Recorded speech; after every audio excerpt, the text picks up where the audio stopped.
इस क्वेश्चन में देख रहे हैं यहाँ पर टू रेडिड रॉड्स हैं और रॉड्स कहाँ से, सीलिंग से अटैच है।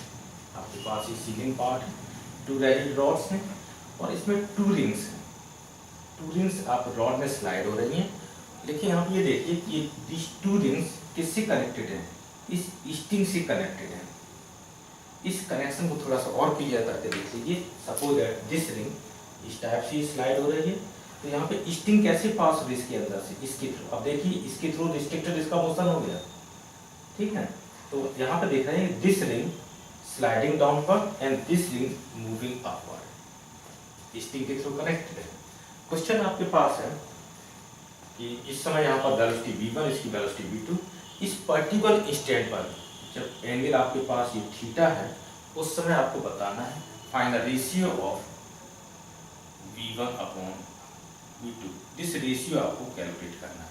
हम किसके थ्रू, काइनेमेटिक रिलेशन से बनाना है, कितने, टेंशन रूल के थ्रू पावर इक्वेशन यूज कर लेंगे। और पावर इक्वेशन मुझे क्या चाहिए, टेंशन फोर्स, इंटरनल फोर्स चाहिए। तो हम पहले पार्टिकल आइडेंटिफाई करो, this ring is a particle and this ring is a particle. और टेंशन, अब देखें कि ये टू रिंग्स किसके थ्रू कनेक्टेड है, स्टिंग के थ्रू कनेक्टेड है।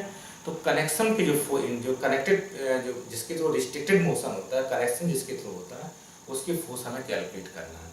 तो हमें इसके इस प्रोसेस में ये क्या करना होगा, एक सर्किल हम ड्रॉ कर रहे हैं, यहाँ पे एक कट पॉइंट, एक टेंशन टी। इसी टाइप से आप इस रिंग के थ्रू देखिए, एक सर्किल आपने ड्रॉ किया, एक कट आपको यहाँ मिल रहा है tension T, second cut point आपके पास यहाँ पर है टी, सेम स्ट्रिंग में सेम टेंशन। क्वेश्चन में आपको गिवन है दिस, थोड़ा सा जो एंगल दिखा है, this value close to 0 degree. Meaning क्या है, स्ट्रिंग का जो वर्टिकल पार्ट है, ये दिस पार्ट, इसे हम कैसे ट्रीट करें, वर्टिकल ट्रीट। यदि हम ये एंगल नहीं दिखाते तो ओवरलैपिंग हो जाती है ना। तो उस ओवरलैपिंग को विजिबिलिटी उसमें क्लियर नहीं होती, इसलिए मैंने थोड़ा एंगल दिखाया है। आप इसको कितना ट्रीट करेंगे, 0 डिग्री। अब आपके पास इक्वेशन क्या है, since sigma P I is equal to 0। Okay, अब हम पावर की वैल्यू 1/1 फोर्स की कैलकुलेट करते हैं। दिस फोर्स और वेलोसिटी, इसकी पावर कितनी होगी, यहाँ पे एंगल आपके पास डायरेक्ट थीटा नोन है, t into v2 into cos of theta, t into v2 into cos of theta. एक पावर आपने कैलकुलेट कर ली इस फोर्स की। अब आपके पास क्या है, दिस फोर्स है, दिस फोर्स, यहाँ पे टू फोर्स है।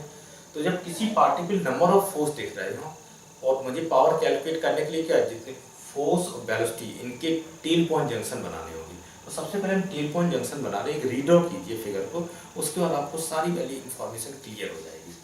तो आपके पास इस रिंग, आपके पास इस रिंग के लिए हम बात कर रहे हैं, इस रिंग को एक सिंगल पार्टिकल बनाते हैं। इस पर एक फोर्स किस साइड में है, T1। सेकेंड फोर्स कैसा है, लोज टू वर्टिकल T, सॉरी इसको T1 नहीं, सिंपल T, क्योंकि इस टेंशन की वैल्यू सेम है। यहाँ पर भी T है, यहाँ पर भी T है।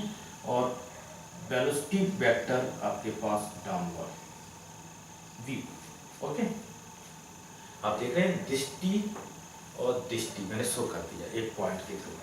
फिर देखिए दिस एंगल, यदि आपके पास थीटा, तो ये एंगल कितना होना चाहिए, भी थीटा होना चाहिए, क्योंकि टू पैरेलल लाइन से एक लाइन आपके पास क्रॉस कर रही है।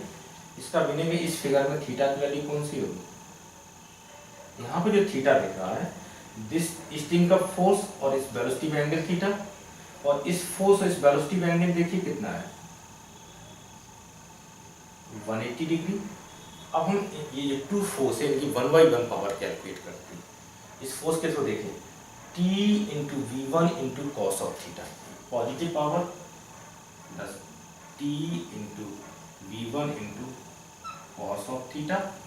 ओके, अब इस फोर्स के थ्रू देखते हैं, फोर्स वेलोसिटी एंगल 180, पावर कैसी है, नेगेटिव होगी, T इंटू V1 किसके साथ, नेगेटिव के साथ, minus T into V1, this total value equal to कितनी होनी चाहिए, 0।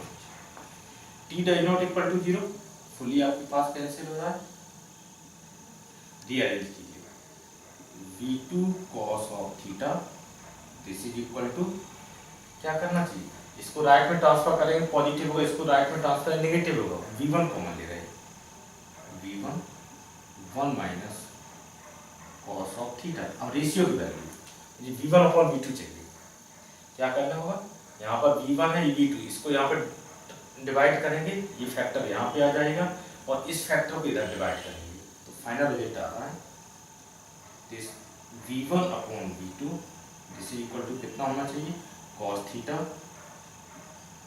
Upon 1 minus cos of theta. Okay, result clear हो गया। तो आप एक बार आगे आप मूव करें तो एक बार जितनी मैंने थ्योरी बताई है उतनी थ्योरी को आप रिवीजन कीजिए, सही प्रॉब्लम अटेम्प्ट कीजिए, तब नेक्स्ट प्रॉब्लम पे जाएं।